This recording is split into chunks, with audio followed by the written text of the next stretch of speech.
அருட்பெரும் ஜோதி அருட்பெரும் ஜோதி தனிப்பெரும் கருணை அருட்பெரும் ஜோதி எல்லாம் செயல்கூடும் என் ஆணை அம்பலத்தே எல்லாம் வல்லான் தனையே ஏத்து. ஓம் ஸ்ரீ ராமலிங்காபயம் ஓம் ஸ்ரீ ராமலிங்காபயம் ஓம் ஸ்ரீ ராமலிங்காபயம். எல்லோருக்கும் வணக்கம். இது எனது யூடியூப் சேனலான எல்லாம் செயல்கூடும் வள்ளலார்.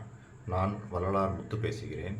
இன்றைய பதிவில் நாம் பிறப்பவம் பொறாது பேதுறல் என்ற தலைப்பின் கீழ் வரும் 8வது பாடலுக்கான விளக்கத்தை பார்க்க இருக்கின்றோம். முதலில் நான் பாடல் வரிகளை படிக்கிறேன், பின்பு விளக்கத்தை பார்ப்போம். தவம் புரியேன், தவம் புரிந்தார் தமைப்போல் நடித்து தருக்குகின்றேன். உணர்ச்சியில்லா சடம்போல இருந்தேன். பவம் புரிவேன் கமரினிடை பால் கவிக்கும் கடையேன். பயனறியா வஞ்சமன பாறை சுமந்து உழல்வேன். அவம் புரிவேன் அறிவறியேன் அன்பு அறியேன். அன்பால் ஐயா நின் அடி அடைந்தார்க்கு அணுத்துணையும் உதவேன். நவம் புரியும் உலகிடை நான் ஏன் பிறந்தேன். நினது நல்ல திருவுளம் அறியேன் ஞான நடத்து இறையே. இதுதான் இந்த 8வது பாடல்.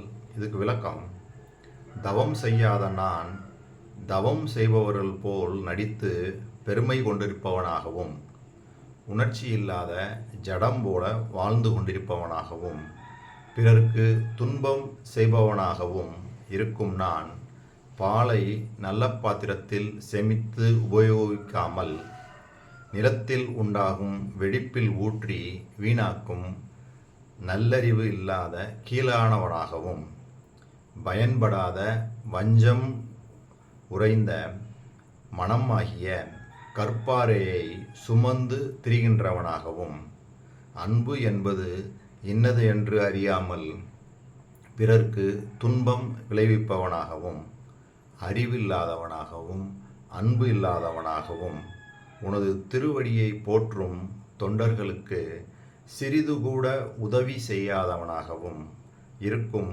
இத்தகைய நான் நாளும் புதுமையாகவே இருக்கும் இந்த உலகில் ஏன் பிறந்தேனோ. ஞான நடம் புரியும் இறைவா, நினது திரு அருள் நடத்தை நான் அறியேனே அப்படின்னு சொல்லி தனது மன வருத்தத்தை இங்கே பதிவு பண்ணுறாங்க. இதுலேயும் நமது குறைகளை தான் சொல்கிறாங்க. சரி, அப்போ என்னென்ன மாதிரி குறைகள்லாம் சொல்கிறாங்க அப்படின்னு சொல்லி பார்க்கும்போது, தவம் செய்யணுன்றது எனக்கு தெரியலை, ஆனால் தெரிஞ்ச மாதிரி நான் நடிச்சுக்கிட்டு இருக்கேன். அப்போ இந்த பதிவில் நம்ம தவத்தை பிரதானமாக எடுத்து பார்ப்போம். தவத்தை பற்றி வள்ளல் பெருமான் என்ன சொல்லியிருக்காங்க, எங்கே தவம் பண்ணணும் அப்படின்றத நம்ம இந்த பதிவில் பார்ப்போம். சரி, அப்புறம் என்ன சொல்கிறாங்க, உணர்ச்சி இல்லா ஜடம் போல வாழ்ந்து கொண்டிருக்கின்றேன். பிறருக்கு துன்பம் செய்பவனாகவே இருந்து வீணாக போய் கொண்டிருக்கின்றேன். பயன்படாத வஞ்சம் நிறைந்த மனமாகிய கற்பாறையை சுமந்து திரிபவனாக இருக்கின்றேன். அன்பு சிறிதும் இல்லாமல் பிறருக்கு துன்பம் செய்கின்றேன். அறிவில்லாதவன் அன்பில்லாதவன். நீனது திருவடியை பற்றி வாழ்பவர்களை அவர்களுக்கு ஒரு சிறு உதவி கூட செய்யணுன்ற அந்த எண்ணம் இல்லாதவனாக இருக்கிறேன். இந்த மாதிரி நம்மளுடைய இந்த குணங்கள், அதாவது இந்த கெடு குணங்கள், இதெல்லாம் வள்ளல் பெருமான் அவருடைய மனம் வெம்பி இறைவன்கிட்ட இந்த மாதிரி குணங்களோடு இருக்கிறேனே, உன்னோட அருளை நான் எப்படி பெறுவேன்னு சொல்லி வென்றாங்க. சரி, இது எப்பயும் சொல்கிற மாதிரி தான், இதெல்லாம் அவருடைய குணங்களில் உள்ள நம்மளுடைய குணங்களை தான் அவருடைய குணங்களை எடுத்து அந்த மனம் வெம்பி இறைவன்கிட்ட தனது ஆற்றாமையை வெளிப்படுத்துகிறாங்க. சரி, அப்போ இதில் அந்த முத்தாய்ப்பாக அவர் சொல்கிற தவம் புரியேன், தவம் புரிந்தார் தமைப்போல் நடித்து தருக்குகின்றேன். உணர்ச்சி இல்லா சடம் போல இருந்தேன். அப்போ தவம் செய்யாத நான் தவம் செய்தவர்கள் போல் நடித்து பெருமை கொண்டிருப்பவனாக இருக்கின்றேன். அப்போ இதுக்கு வள்ளல் பெருமான் உரைநடையில் தெளிவாக சொல்லியிருக்கிறாங்க. அதை நான் இப்போ அங்கே உரைநடையில் போய் அந்த டீட்டெயில்ஸ் இப்போ பார்க்கலாம். தவம் பற்றி என்னென்னலாம் சொல்லியிருக்கிறாங்க, என்ன அதுனா என்ன, அதுதான் முக்கியம். சரி, எப்படி முக்கியம்னு பார்ப்போம். கடவுளை அறிவதற்கு இது எங்கே வருது அப்படின்னா உரைநடை பகுதி. இப்போ நான் படிக்க போகிற இந்த விஷயங்கள், சொல்லக்கூடிய விஷயங்கள் எல்லாம் உரைநடையில் உபதேச குறிப்புகளில் 18வது தலைப்பில் வரக்கூடிய மனித தேகத்தில் கடவுள் காரியப்படுவது. இங்கே நிறைய விஷயங்கள் சொல்லியிருக்கிறாங்க. இது நம்மளுக்கு இந்த தவத்துக்கு எதெல்லாம் இம்பார்ட்டன்ஸாக இருக்கோ அதெல்லாம் எடுத்து தான் இப்போ நான் சொல்கிறேன். எப்படி சொல்கிறாங்க பாருங்கள். கடவுளை அறிவதற்கு ஆன்ம அறிவை கொண்டே அறிய வேண்டும். மேற்படி அறிவு ஆன்ம வியாபக ஆலயமாகிய மனிதர் தேகத்தில் கடவுள் காரியப்படுவது உத்தமம். தெளிவாக சொல்கிறாங்க. கடவுளை அறிவதற்கு ஆன்ம அறிவை கொண்டே அறிய வேண்டும். மேற்படி அறிவு ஆன்ம வியாபக ஆலயமாகிய மனிதர் தேகத்தில் கடவுள் காரியப்படுவது உத்தமம். ஏற்கனவே சென்றைய பதிவுலையும் நம்ம பார்த்தோம். அந்த ஜீவகாருண்ய ஒழுக்கம் முதல் பிரிவில் வள்ளல் பெருமான் எப்படி சொல்கிறாங்க, அந்த கடவுளை நம்ம அந்த அதாவது ஜீவகாருண்ய ஒழுக்கம், அந்த கடவுள் விளக்கம், அதை தொடர்ந்து கடவுளுடைய இன்பம், இது ரெண்டுலேயுமே பயணப்பட்டு அனுபவம் ஆகிட்டே இருக்கும்போது நம்ம என்ன பண்ணுறோம், ஜீவன் முக்தராகவே வாழ்கிறோம். இந்த ஜீவன் முக்தர்கள் தான் கடவுளை ஆன்ம அறிவால் அறியக்கூடியவர்கள் அப்படின்னு தான் சொல்கிறாங்க. அறிவால் அறிந்து கடவுள் மயமாகவே ஆவார்கள் அப்படின்னு சொல்கிறாங்க. அந்த ஜீவன் முக்தர் நிலையிலிருந்து கடவுள் நிலைக்கு அறிவால் ஆவார்கள் தான் சொல்கிறாங்க. ஆன்ம அறிவால் கடவுளாகவே ஆவார்கள் அப்படின்னு சொல்கிறாங்க.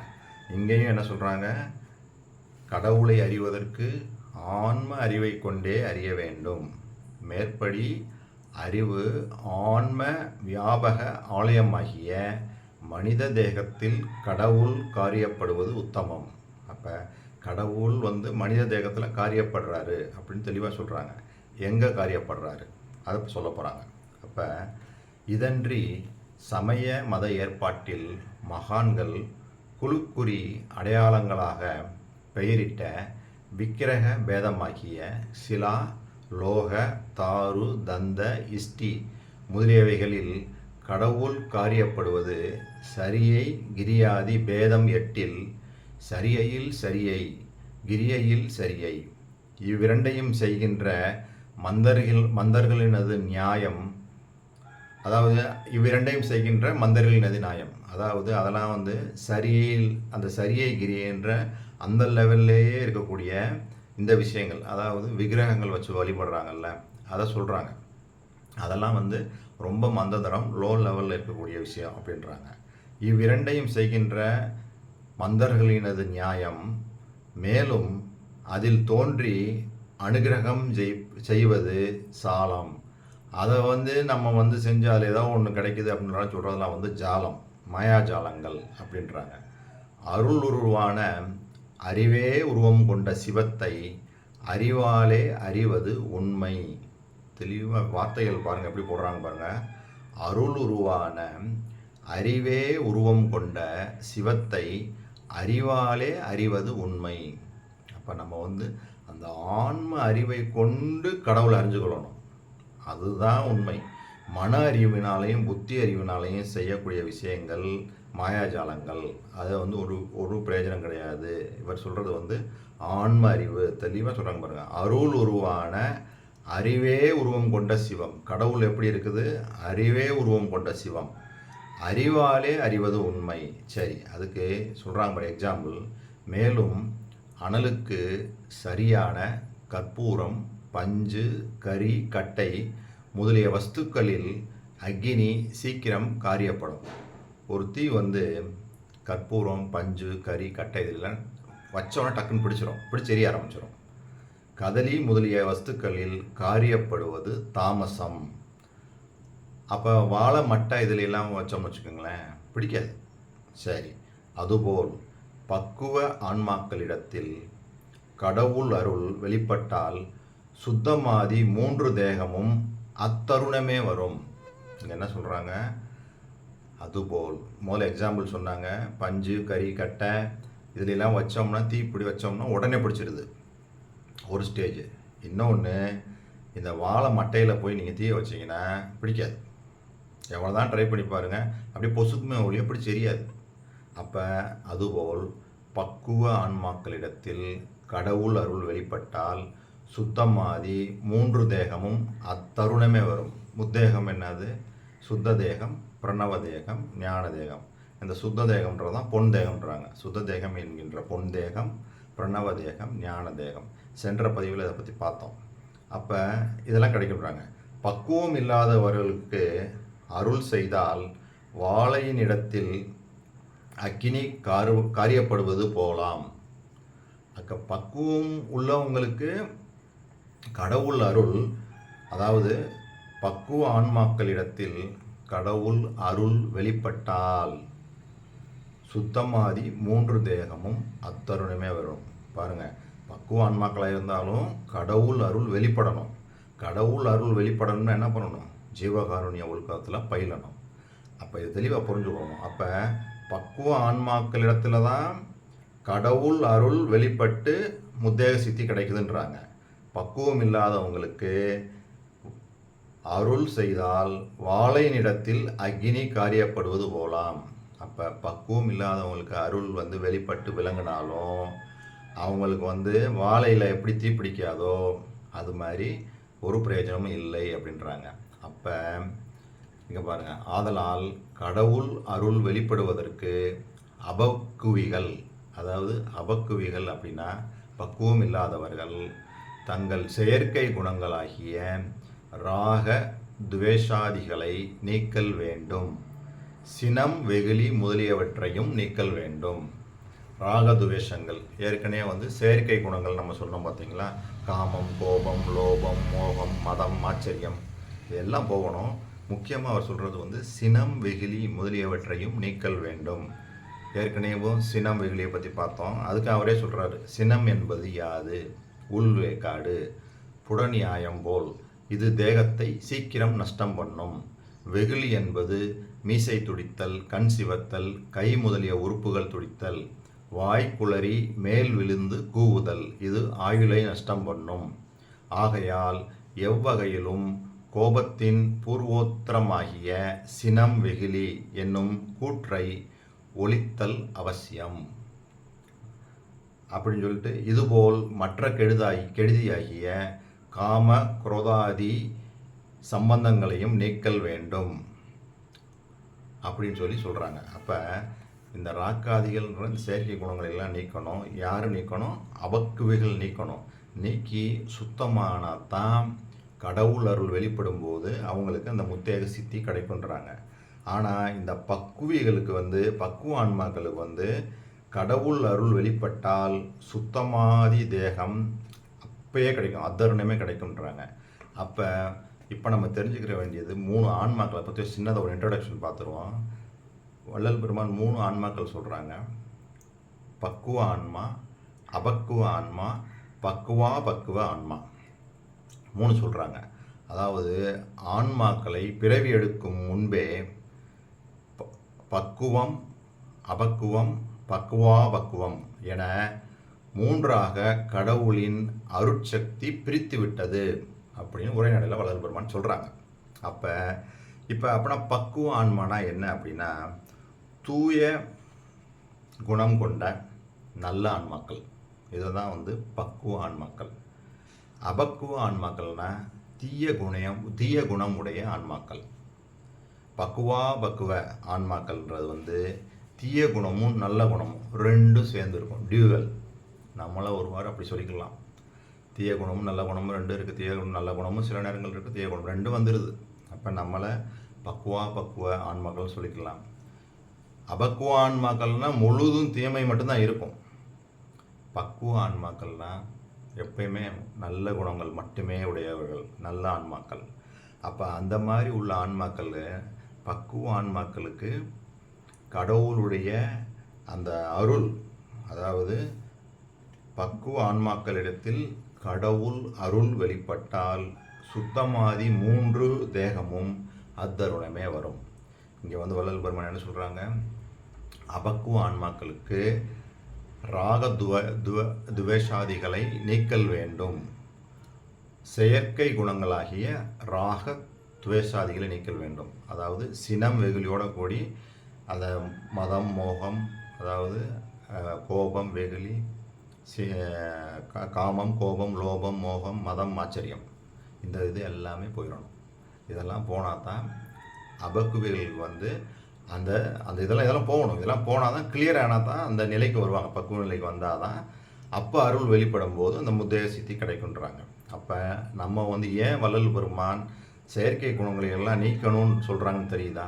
இதனால தான் சொல்கிறாங்க. ஏன்னா இதெல்லாம் இருந்ததுன்னா அந்த முத்தைய சித்தி கிடைக்காது. அதனால தான் நம்ம கோபப்படக்கூடாது, காமப்படக்கூடாது, பொறாமப்படக்கூடாது, அதாவது கஞ்சத்தனமாக இருக்கக்கூடாது, கருமின்னு சொல்கிறாங்களே அந்த மாதிரி கருமித்தனம் இருக்கக்கூடாது, மற்றவங்கள பார்த்து அவனுக்கு இதெல்லாம் வச்சுருக்குதே நம்மளுக்கு ஒன்றும் இல்லைன்னு பொறாமப்படக்கூடாது. இதெல்லாம் வந்து கடவுளுடைய குணங்கள் இல்லை, இதெல்லாம் செயற்கை குணங்கள்னே சொல்கிறாங்க. சரி, அப்போ இது உங்களுக்கு புரிஞ்சிருச்சு. இப்போ புரிஞ்ச உடனேவும் அப்போ கிளியராக சொல்லிட்டாங்க, கடவுளை அறிவதற்கு ஆன்ம அறிவை கொண்டே அறிய வேண்டும். மேற்படி அறிவு ஆன்ம வியாபக ஆலயமாகிய மனிதர் தேகத்தில் கடவுள் காரியப்படுவது உத்தமம். சரி, இப்படி சொன்னவங்க அப்போ கடவுள் வந்து எங்கே மனித தேகத்தில் காரியப்படுறாங்க? எந்த இடத்துல? இங்கே பாருங்கள், இங்கே சொல்கிறாங்க, அதாவது நெற்றியில், அதாவது மேற்படி இடத்தில் ஆன்ம விளக்கம் விசேஷம் உள்ளது. நெற்றியில் வந்து ஆன்ம விளக்கம் விசேஷமாக உள்ளது. அதை பற்றி மேற்படி இடத்திற்கு இந்த இடத்த வந்து பிந்துஸ்தானம், அறிவிடம் என்றும், லலாடம் என்றும், முச்சுடரிடம் என்றும், முச்சந்தி மூலம் என்றும், நெற்றிக்கண் என்றும், மகாமேரு என்றும், புருவமத்தி என்றும், சித் சவா அங்கம் என்றும் பெயர். ஆதலால் ஆன்மா, விந்துவின் வீடம் அக்னி. இந்த இரண்டினது காரியமே பிரகாசமாகிய அறிவின் விளக்கம். அதாவது அங்கே வந்து என்ன சொன்னாங்க, அதாவது கடவுளை வந்து ஆன்ம அறிவை கொண்டு அறிய வேண்டும்னு சொன்னாங்க. அந்த ஆன்ம அறிவு விளங்கக்கூடிய இடம் வந்து எங்கே? இந்த நெற்றியில் புருவமத்தி. அது இன்னும் கூட கீழே இன்னும் தெளிவாக சொல்கிறாங்க, ஆன்மாவுக்கு சகல விளக்கமாகிய சாக்கிரஸ்தானம் லலாடம். ஆதலால் விசேடம் சிறந்தது லலாடத்தில் மூக்கு நுனியாகிய புருவமத்தி. இப்போ என்ன சொல்கிறாங்க, புருவமத்தினாலும் முச்சுடரிடம், அறிவிடம், லலாடம், விந்துஸ்தானம், புருவமத்தி, சித்சபா அங்கம், மகாமேரு, ஆன்மா, நெற்றிகன் எல்லாம் இந்த இடம்தான். எப்படி சொல்கிறாங்க பாருங்கள், ஆதலால் விசேடம் சிறந்தது லலாடத்தில் மூக்கு நுனியாகிய புருவமத்தி. இதற்கு அனுபவ சித்திகள் திரையோத சாந்தம் வரையிலும் உண்டு. அப்போ நம்ம வந்து இப்போ தெரிஞ்சிருச்சு, கடவுள் வந்து மனித தேகத்தில் காரியப்படுறாரு. எங்கே காரியப்படுறாரு? ரொம்ப விசேஷமான இடம் சொல்லி இந்த புருவமத்தி தான் சொல்கிறாங்க. இதைத்தான் சித்சவா அங்கம், மகாமேரு, ஆன்மா எல்லாம் இதை தான் சொல்கிறாங்க. அப்போ இங்கே தான் வந்து கடவுள் விளங்குறாரு. அப்போ இதுக்கு வந்து அனுபவ சித்திகள் திரையோத சாந்தம் வரையிலும் உண்டுன்னு சொல்லிட்டு, திரையோத சாந்தமாவது யாதெனில், இங்கே தான் வந்து முக்கியமான இந்த 5 நிலைகளை சொல்கிறாங்க. இப்போ எல்லாம் வந்து கடவுளை அறியக்கூடிய அந்த நிலைகளை சொல்லிட்டு வராங்க பாருங்கள். இங்கே வந்து எப்படி சொல்கிறாங்கன்னா, மேற்படி சொப்பனம், மேற்படி சுளுத்தி, அதாவது திரையோத சாந்தமாவது யாதெனில் ஜீவசாக்கிரம், மேற்படி சொப்பனம், மேற்படி சுளுத்தி. அப்படின்னா ஜீவசாக்கிரம், ஜீவசொப்பனம், ஜீவசுளுத்தி ஆக 3ன்றாங்க. நிர்மல சாக்கிரம், மேற்படி நிர்மல சொப்பனம், நிர்மல சுளுத்தி ஆக 3. பரசாக்கிரம், மேற்படி பரசொப்பனம், பரசாக்கிரம், பரசொப்பனம், பரசுளுத்தி ஆக 3. குரு சாக்கிரம், குரு சொப்பனம், குரு சுளுத்தி, குரு துரியம், குரு துரியாதீதம் ஆக 5. இது மொத்தம் 14 வந்துருச்சு. இதற்கு மேல் உள்ள சுத்த சிவ சாக்கிரம், சுத்த சிவ சொப்பனம், சுத்த சிவ சுளுத்தி, சுத்த சிவ துரியம், சுத்த சிவ துரியாதீதம் இவை சேரும் கால் ஜீவ சாக்கிராதி நீக்கப்படும். இவ்வளவு அனுபவமும் பூர்வத்தில் உள்ள அனுபவிகளால் குறிக்கப்பட்ட நிலைகளில் இல்லை. ஒருவாறு குரு துரிய பரியந்தம் வேதாகமங்களாலும் தத்துவராயர் முதலிய மகான்கள் அனுபவத்தாலும் குறிக்கப்படும். அதற்கு மேற்பட்ட அனுபவம் சுத்த சன்மார்க்கத்தில் சாத்தியம். அதாவது இந்த 5 நிலையில் சொல்கிறாங்க. இதெல்லாம் வந்து இங்கே நம்ம பூர்வ மத்தியில் தவம் செய்வதனால் உண்டாகக்கூடிய இந்த அனுபவ நிலைகள். அப்போ இந்த தவத்தோட இம்பார்ட்டன்ஸ் இப்போ உங்களுக்கு தெரிஞ்சிடுச்சுங்களா? அப்போ வந்து நம்ம வந்து என்ன பண்ணணும், இந்த பூர்வ மத்தியிலே இருக்கும்போது அப்போ எல்லாத்துக்குமே ஜீவகாருண்யமும் பக்தியும் தான் பேஸு. அதை வச்சு தான் நம்ம வர்றோம். அதுலேருந்து ஈரமும் அன்பும் கொண்டு இன்னொருள் பெற்றேன், அதை விடக்கூடாது. அங்கேயும் வந்து என்ன பண்ணுது, ஜீவன் முக்தர் சொல்கிறாங்க, ஆன்மா அறிவை கொண்டு தான் கடவுளாகவே ஆகலாம்னு சொன்னாங்க ஜீவகாருண்ய வர்க்கத்தில். இங்கே எப்படி ஆகலாம்னு சொல்கிறாங்க.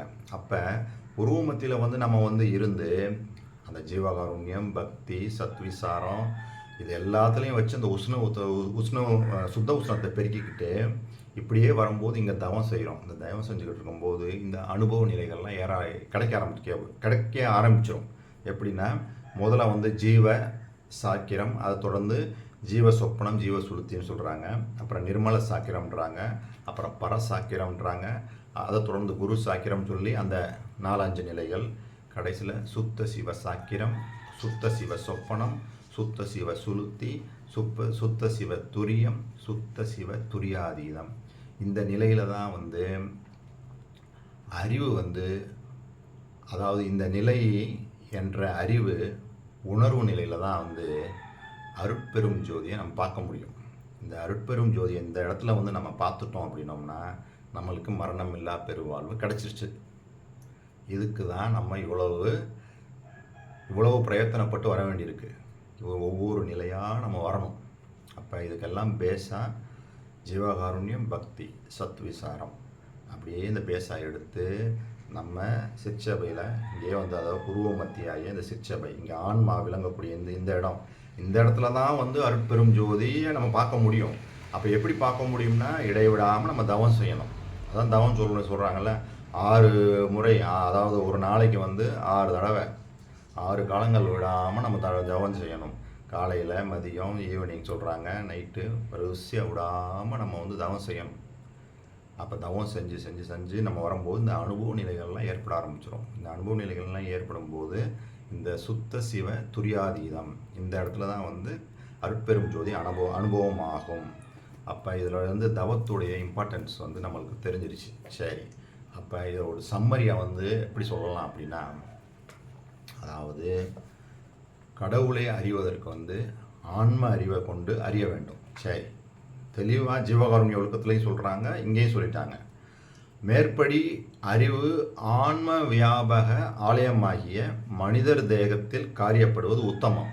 அதாவது திருமூலர் சொன்னது மாதிரி